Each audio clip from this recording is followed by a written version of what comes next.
So the last time I made a video about Narnia, I was sort of doing it throwing out ideas, even though it looked like they weren't doing anything with the property. Netflix had acquired the rights to Narnia, and supposedly they were having like one of the co-writers of Coco head up the whole universe and be the Kevin Feige of Narnia or something.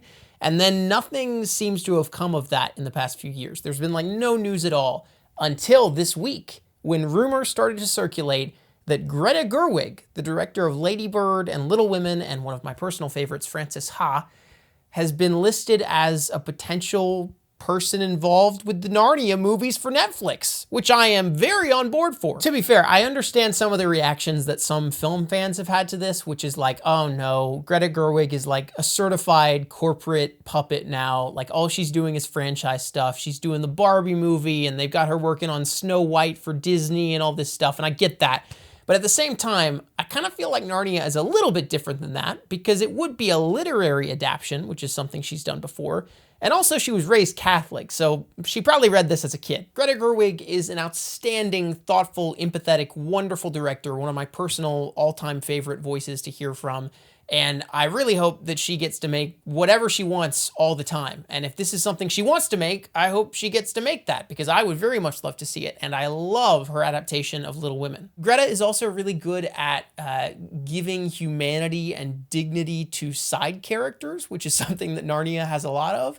And also just depicting young people. You know, I think a lot of her work has a very youthful spirit, and that is something that Narnia really, really desperately needs. So anyway, I think that's all I have to say about Greta right now, because I have many thoughts about Narnia in general and how Netflix should adapt it. Ever since my first video, I've just been stewing on what they should do with it.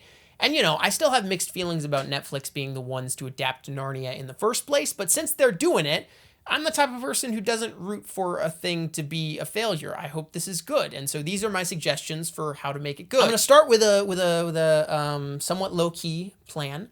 And as I build, I'm hoping that maybe you will sort of be like, oh, that's a really good idea. You'll see where I'm going with this. So out of the Narnia films that have been made, they have made The Lion, the Witch, and the Wardrobe, Prince Caspian, and The Voyage of the Dawn Treader.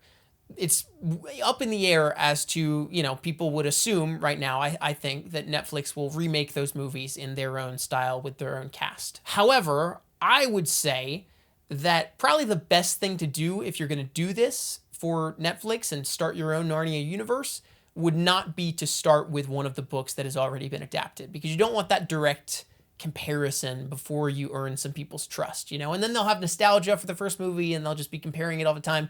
So out of the books that have not been adapted, we have The Magician's Nephew, The Horse and His Boy, The Silver Chair, and The Last Battle. We've got 4 things to choose from. And I think the obvious choice is The Magician's Nephew. Magician's Nephew is one of my favorite Narnia books. It might even be my favorite. I think it would be a delightful thing to see on screen because it has a very childlike energy to it. All the Narnia books do, but I think especially Magician's Nephew does. It is also one of the most explicitly sort of religious in a sense. I mean, it shows the creation of Narnia, which sort of echoes the creation story of the creation in the Bible. It has sort of a Garden of Eden-ness to it. There's a situation with sort of a forbidden fruit scenario, not quite the same, but a little bit echoing that. And so, I mean, that's always going to be difficult to adapt without acknowledging the religious subtext, but I think the perfect person to do that would be Greta Gerwig, because I've actually really liked the ways that she has pondered and thought about religion and her Catholic upbringing in her movies. I think Lady Bird is actually quite a religious film in some ways. It's irreverent towards religion, but it also has some redemptive elements to it as well. So I'd love to see her adapt Magician's Nephew because I think she has the capacity to get that element of it right. But I've been stalling a little bit, trying not to give away my hand, but I have kind of the idea to end all ideas. Maybe this is kind of obvious. Like, as you hear me say it, you might go, well, yeah, duh. But I thought it was a pretty good idea when I thought of it. And that is, all right, let's rewind a little bit. So 3 Narnia films have been made. The Lion, the Witch, and the Wardrobe, Prince Caspian, Voyage of the Dawn Treader. Voyage of the Dawn Treader, mostly hated by almost everyone. I don't know many people who like that movie. Even people who grew up with it kind of seem to have a bad taste in their mouth from it. It's not as good as the first 2. Prince Caspian, mixed reactions. I know some people who really like it. I know some people who say it's the best of the movies that have been made. Some people who really hate it. But I would say overall it's pretty competent. When I rewatched it, I was pleasantly surprised. And then you got Lion, the Witch, and the Wardrobe, which I think is a really excellent movie. I rewatched it recently, and I think it has a childlike wonder and dreamlike quality to it. The practical effects are excellent. The atmosphere is wonderful. There's so much rich iconography. And of course, the casting is on point. You've got Tilda Swinton as the White Witch, Liam Neeson as Aslan, and then you got all the kids who people love. People loved Georgie Henley as Lucy and all the other Skander Keys as Edmund, right? They're excellent. They're really good, and I think people remember them quite well. My suggestion, and this might be a hot take, is don't get rid of them. I think people have a lot of childhood nostalgia for those characters and those actors in those roles. I personally do. I loved them in those roles. I'd love to see them again. And however this adaptation is for Netflix, it's going to need an on-ramp for both new fans and old fans. And I think bringing back some of the original cast for the movies that people grew up with might do the trick. And you might be thinking, yeah, but they're like 20 years older now or something, and so it would never work. But here's the thing, it totally would, because they've adapted the stuff where they were kids already, and the only appearances of the Pevensies in the future, they're all adults, so it's perfect. The movies that Lionsgate adapted already are the 3 books that feature the Pevensey children the most: Lion, the Witch, and the Wardrobe, Prince Caspian, Dawn Treader. So Netflix can adapt all the other stuff that doesn't really feature them quite so much, and then they can bring it all together for the last battle. I'm not someone who is always like, bring back the original stuff, you know, like with the new Percy Jackson series, right? People keep saying, bring back Logan Lerman in the role of Poseidon or something. And Rick Riordan had to say, no, I think this should be a totally new thing and it doesn't need to have him involved. And I totally get that. And especially with those movies, those first Percy Jackson movies are awful, so you wouldn't want to bring them back in any way. And even if they decide to go that route with this Narnia series, like totally start from scratch, I totally get it. I think I understand wanting a new approach, but at the same time, people have a lot of fondness for those first 3 Narnia movies. They're much better than those first 2 Percy Jackson movies. And I would say, especially if you're Netflix and you're not wanting to pour all the money into making 7 Narnia movies, let some other people have done the work for you with the first 3 and just work from there. I mean, I'm going to be honest. I think Prince Caspian might be the weakest book in the series. And I think that trying to adapt that again and get it right might just be setting yourself up for disaster. I think it might have been done as well as it can be done with the Prince Caspian movie already. So back to Magician's Nephew. I think The Magician's Nephew would be a wonderful movie to start off your whole series because it has ties to The Lion, the Witch, and the Wardrobe. You can bring back The Lion, the Witch, and the Wardrobe, Liam Neeson, Tilda Swinton, and Wood, a wardrobe. And then you've got those ties to the original series without rubbing it in your face with the Pevensey children. But that will get people excited and they'll be like, oh my gosh, are they bringing back the original kids? And all that kind of stuff. Magician's Nephew is a great book. I think it would be a great movie. Where do you go next from that though? I've got your answer. It's The Horse and His Boy. The Horse and His Boy is a wonderful book and a wonderful story. And I think it would be a wonderful movie or TV series. And so you don't want to invade that with cameos and nostalgia and forced pandering tying into all the other books. Horse and His Boy is one of the more, you could call it a bottle episode of the Narnia franchise. Like it's very self-contained, and I think that's a good thing about it. At the same time, one of the elements of The Horse and His Boy that is sort of in the background is that this takes place, the story of The Horse and His Boy takes place during the reign of the Pevensey children as the kings and queens of Narnia, which happens at the end of The Lion, the Witch, and the Wardrobe. So this is when they're grown adults and they're reigning as kings and queens of Narnia before they go back through the wardrobe and become kids again. What a great opportunity to tie them in and give people their first little taste of the Pevensey children back again, the same actors they loved in those roles, while also making sure that it's a self-contained story that doesn't give in too much to that cameo impulse. I think even having those Pevensey children back for one scene would make the internet go insane. Everyone would be watching the new Narnia series on Netflix. They would want to watch it, and then they'd be excited for what's next. Now here's the slightly more tricky one. After The Horse and His Boy, you go Silver Chair. I also like this book quite a bit, although I would say it's on the hard to adapt side at the same level as Prince Caspian. It's quite a crazy book. But the trickier thing about this is that the 2 main characters of the Silver Chair are Jill, who is a friend of Eustace Scrubb, who is the grumpy, bratty, selfish, greedy lad in Voyage of the Dawn Treader, played by Will Poulter. This is difficult because this is the only installment in whatever this would be that would require, or seem to require, one of the actors to be a kid again. And unfortunately, that actor has aged up quite a bit since the last installment. Will I come back? Narnia may yet have need of you. What are you doing up there? Jill Coles dropped in for a visit. You could conceivably recast him, and to be fair, a lot of people don't like the Voyage of the Dawn Treader movie, myself included, but at the same time, Will Poulter's portrayal of Eustace in that movie, I think, is undoubtedly the highlight. He does a wonderful job of capturing the energy of the character. And so my suggestion would actually be to go ahead and bring him back and just have the character be a bit older. And I think maybe it could work because, especially between Dawn Treader and Silverchair, there's been a big shift for Eustace. He's gone from this bratty schoolchild to someone who's a little bit more competent and noble. And so maybe the age jump could aid in that. I don't love that solution because I think Narnia is driven by sort of this childlike energy. But at the same time, I do think it would be a waste to throw him out the window because he's so good in that role, and it might be cool to see the shift in his character between the two movies. All right, so we've got a game plan. Magician's Nephew, Horse and His Boy, Silverchair, Liam Neeson's Aslan ties this all together because, to be fair, Aslan ties all the books together even when they're not super connected on a strict level. And then we get to The Last Battle. I love The Last Battle as a book. Even though it's a little bit oddly structured, it is a wonderful, wonderful read, and I would love to see it on screen. It's also kind of perfectly suited for what people want from movies today. I don't know if that's a great standard to judge things by.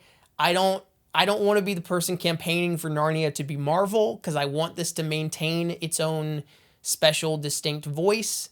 But at the same time, The Last Battle has all your favorite characters return and reunite and team up together, and that's really fun to see.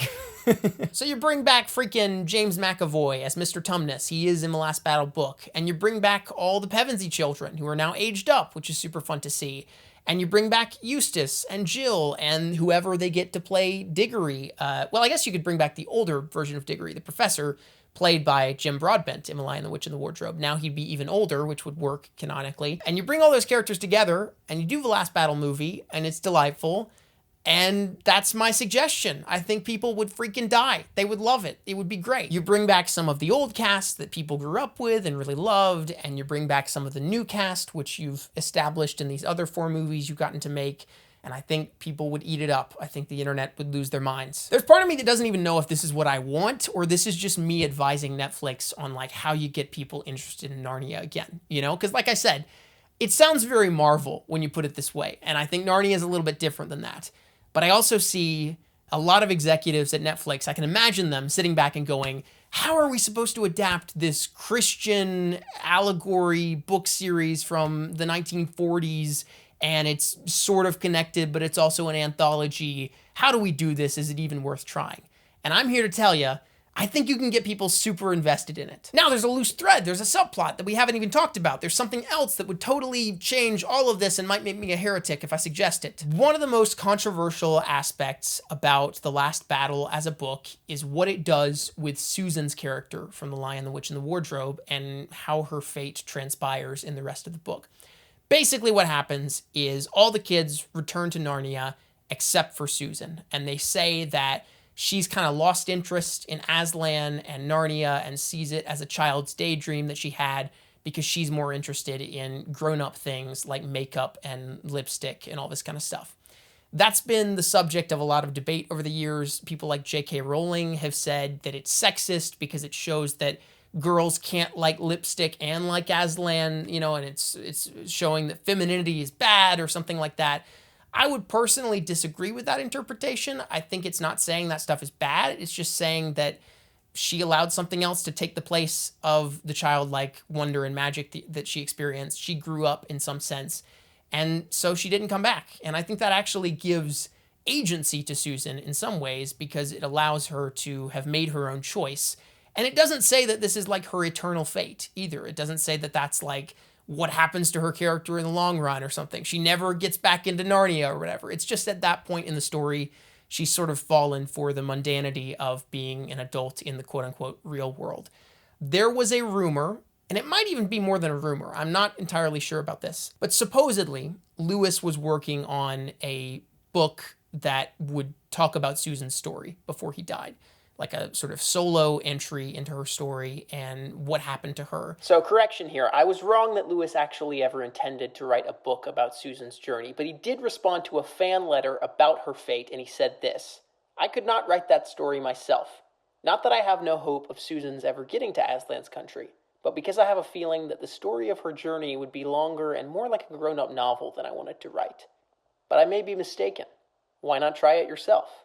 My suggestion is, let Greta Gerwig do that. I know it's heresy, and I know that Lewis never did it, and so it wouldn't be canon strictly and all this kind of stuff, and maybe it would be bad, and if it's bad, you can just ignore it, don't think about it, you don't have to treat it as something that Lewis did, it won't ruin his legacy, you just don't have to think about it. But what if it's really good, though? Wouldn't that be cool? And I think especially given what she did with Lady Bird, Greta Gerwig could be really, really good at wrestling with a real adult story about Susan either living her life in the real world throughout the whole movie, that could be the thing, or maybe she returns to Narnia on her own and has sort of a solo adventure that also functions as a wrestle with faith or something like that, which is sort of what happens in Lady Bird to some extent. So maybe that's a terrible idea. If you hate that idea, just think of everything else I said and knock this part off.